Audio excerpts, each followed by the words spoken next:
Assalamualaikum warahmatullahi wabarakatuh. Selamat pagi, salam sejahtera untuk kita semua. Materi Geografi kelas 11 KD3. Pengelolaan sumber daya alam Indonesia. Kompetensi dasar dan materi dari KD3 ini bisa dilihat pada layar. Kemudian materinya ada 4 materi dan sub KD ya, dan kali ini kita akan mengkaji tentang klasifikasi sumber daya alam ya, yang KD sub KD yang pertama. Namun sebelumnya kita juga harus mengetahui apakah yang dimaksud dengan sumber daya alam. Sumber daya alam adalah segala potensi kekayaan alam yang terkandung di tanah, air maupun udara, biotik dan abiotik yang dapat didaya gunakan untuk memenuhi kebutuhan, kepentingan dan kesejahteraan manusia.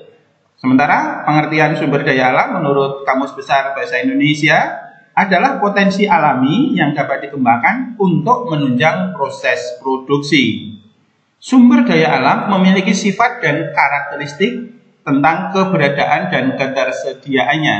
Apakah sifat dan karakteristiknya? Yang pertama, bahwa sebaran geografisnya dari sumber daya alam itu tidak merata. Yang kedua, pemanfaatannya itu sangat bergantung pada teknologi. Jadi, belum tentu sebuah negara yang kaya akan sumber daya alam, negara tersebut pasti akan kaya atau maju ketika mereka tidak memiliki teknologi. Yang ketiga, jika diolah, di samping menghasilkan produk yang sangat menguntungkan, juga ada risiko terhadap limbah yang dihasilkan. Kita lanjutkan sekarang tentang posisi Indonesia, keadaan Indonesia terkait sumber daya alam. Kita tahu bahwa Indonesia dan negara lain pun mengetahui akan sumber daya alam itu memiliki kekayaan yang luar biasa. Faktor pendukung Indonesia kaya akan sumber daya alam ada 3. Yang pertama, wilayah Indonesia itu beriklim tropis. Hal ini menyebabkan curah hujan di Indonesia sangat tinggi, pemanasan intensif sehingga kaya akan flora faunanya. Ini posisi negara Indonesia yang mana yang terblok raster warna merah ini ya, warna ungu ini, Indonesia seluruhnya di daerah tropis. Nah, karena itu kita pasti akan memiliki hutan yang sangat luas, dan kita adalah negara dengan hutan terluas kedua di dunia, hutan tropis ya tentunya. Nah, ini berbanding lurus dengan kondisi fauna dan floranya ya, di mana Indonesia sangat kaya spesies fauna-fauna di dunia. Akhirnya Indonesia mendapat julukan Mega Biodiversity, yaitu negara dengan keragaman hayati yang sangat lengkap. Yang kedua, letak geologis Indonesia. Indonesia itu terletak pada pertemuan lempeng dunia dan juga pertemuan jalur pegunungan dunia. Kita bisa lihat pada gambar pertama adalah Indonesia itu pertemuan 3 lempeng utama dunia, yaitu lempeng Eurasia, lempeng India Australia, dan lempeng Pasifik. Akibat dari pertemuan lempeng, Indonesia sering terjadi gempa bumi. Gempa memang menimbulkan kerusakan yang parah, tapi ternyata akibat dari gempa yang positif adalah sebagian tambang mineral yang tadinya di bawah menjadi terangkat ke atas, tersingkap ke permukaan.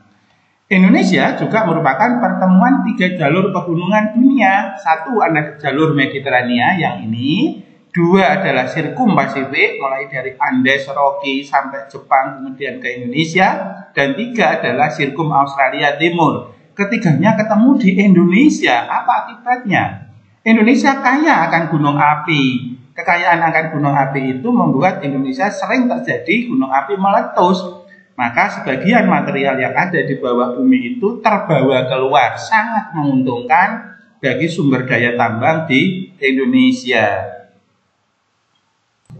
Dan yang ketiga, Indonesia memiliki lautan yang sangat luas.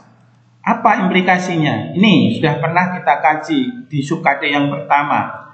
Luas lautan Indonesia 2 kali luas daratannya, 3,5 juta kilometer persegi. Ini menurut UNCLOS ya, PBB ya. Nah, dari situ, dari laut kita bisa mengambil potensi dan sumber daya alam lautnya, antara lain pada sektor perikanan, pertambangan, perhubungan, pariwisata, bahkan energi baru dan terbarukan. Nah, itulah kondisi faktor yang mendukung Indonesia kaya akan sumber daya alam. Maka wajar ketika kondisi yang demikian membuat Indonesia itu kaya akan sumber daya alam. Selanjutnya, klasifikasi sumber daya alam, kita bisa mengklasifikasikan dari 4 segi atau 4 faktor. Yang pertama menurut potensi atau bentuknya, yang kedua menurut sifatnya, menurut jenisnya, dan yang keempat adalah menurut asal atau tempatnya. Kita mulai dari yang pertama.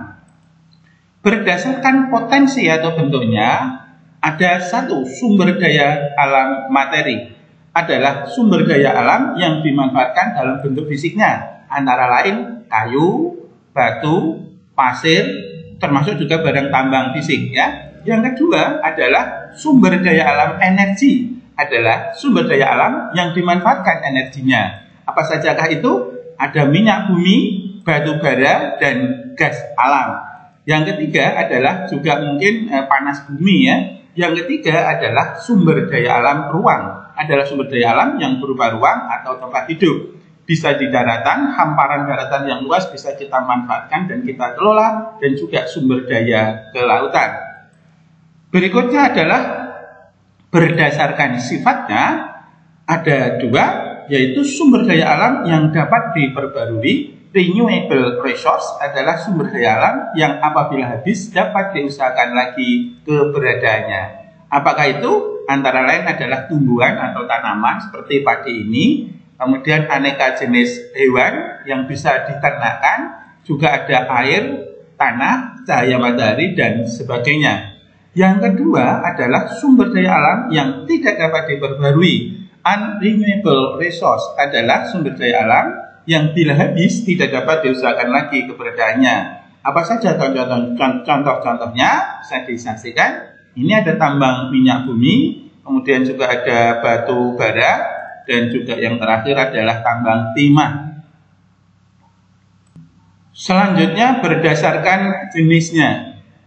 Berdasarkan jenisnya, yang pertama ada sumber daya alam abiotik. Kita zoom lagi.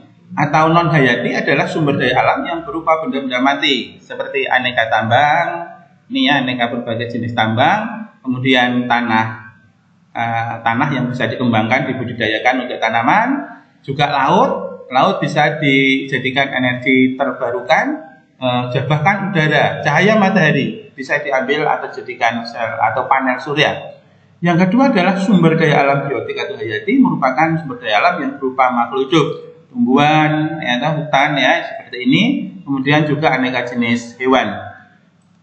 Berikutnya adalah berdasarkan asal atau tempatnya.